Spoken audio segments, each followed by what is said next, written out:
ओम नमो भगवते वासुदेवाय। भक्त मैं कविता त्रिपाठी अपने channel Keshav Krishna family blog में आप लोगों का स्वागत करती हूँ। कैसे हैं आप, ये बताने के लिए कमेंट में हरे कृष्णा राधे राधे जरूर लिखिएगा।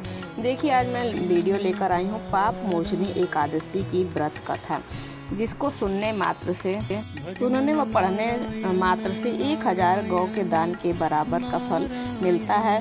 और इस व्रत के करने से और कथा सुनने से ब्रह्म हत्या जैसे पाप, अगम्बागमन करने वाले पाप भी नष्ट हो जाते हैं और अंत में स्वर्ग की प्राप्ति होती है। तो चलिए कथा सुनाती हूँ।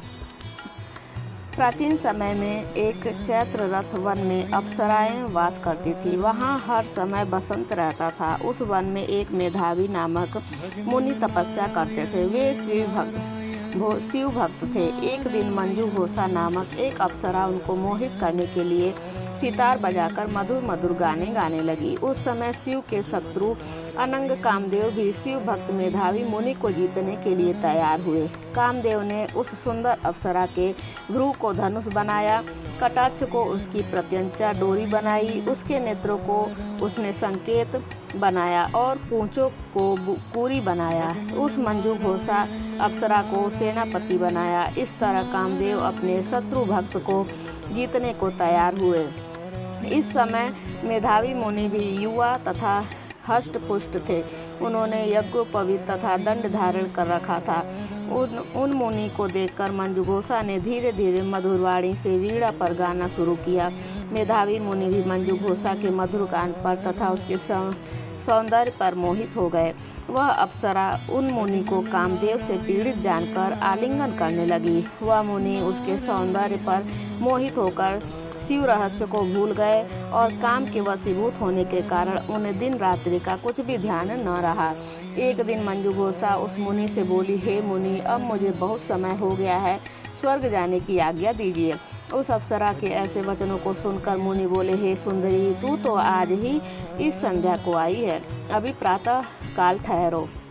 मुनि के वचनों को सुनकर वह उनके साथ रमण करने लगी और बहुत समय बिता दिया। फिर उसने मुनि से कहा, हे मुनिदेव, अब आप मुझे स्वर्ग जाने की आज्ञा दीजिए। मुनि बोले, अरे अभी तो कुछ भी समय नहीं हुआ है, अभी कुछ और देर ठहर। इस पर वह अप्सरा बोली, हे मुनि, आपकी रात्रि तो बहुत लंबी है, अब आप सोचिए कि मुझे आपके पास आए कितना समय हो गया है। उस अप्सरा के वचनों को सुनकर मुनि को ज्ञान प्राप्त हो गया और समय का विचार करने लगे। जब रमण करने का समय का प्रमाण 57 साल 7 माह और 3 दिन ज्ञात हुआ तो उस अप्सरा को काल का रूप समझने लगे। वह महान क्रोधित हुए और तप नाश करने वाली अप्सरा की तरफ देखने लगे। उनके अधर कांपने लगे और इंद्रियां व्याकुल होने लगी। वह मुनि उस अप्सरा से बोले, हे दुष्ट, मेरे तप को नष्ट करने वाली तू अब मेरे श्राप से पिशाचिनी हो जा। तू महान पापनी और दुराचारिणी है, तुझे धिक्कार है। उस मुनि के श्राप से वह पिशाचिनी हो गई।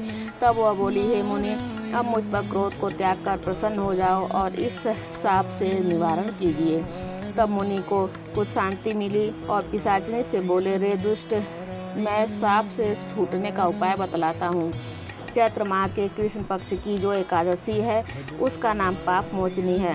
उस एकादशी का व्रत करने से तेरी पिशाचिनी की देह छूट जाएगी। इस प्रकार मुनि ने उसको समस्त विधि आदि बतला दी और अपने पिता च्यवन ऋषि के पास गए।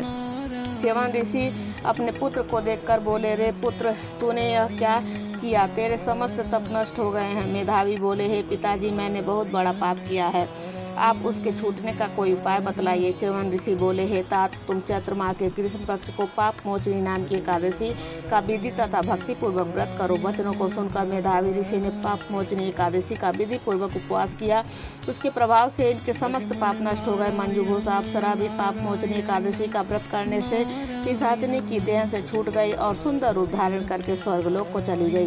लोमेश बोले, हे राजन, इस पाप मोचनी एकादशी के प्रभाव से समस्त पाप नष्ट हो जाते हैं। इस एकादशी कथा के श्रवण पढ़ने से 1000 गौ के दान का फल मिलता है। इस व्रत के करने से ब्रह्म हत्या करने वाले, अगम्मा गमन करने वाले आदि के पाप नष्ट हो जाते हैं और अंत में स्वर्ग की प्राप्ति होती है। बोलो विष्णु भगवान की जय। तो भक्तों, ये थी मेरे द्वारा सुनाई गई पाप मोचनी एकादशी व्रत कथा, जो कि हर व्रत में जरूर सुननी चाहिए।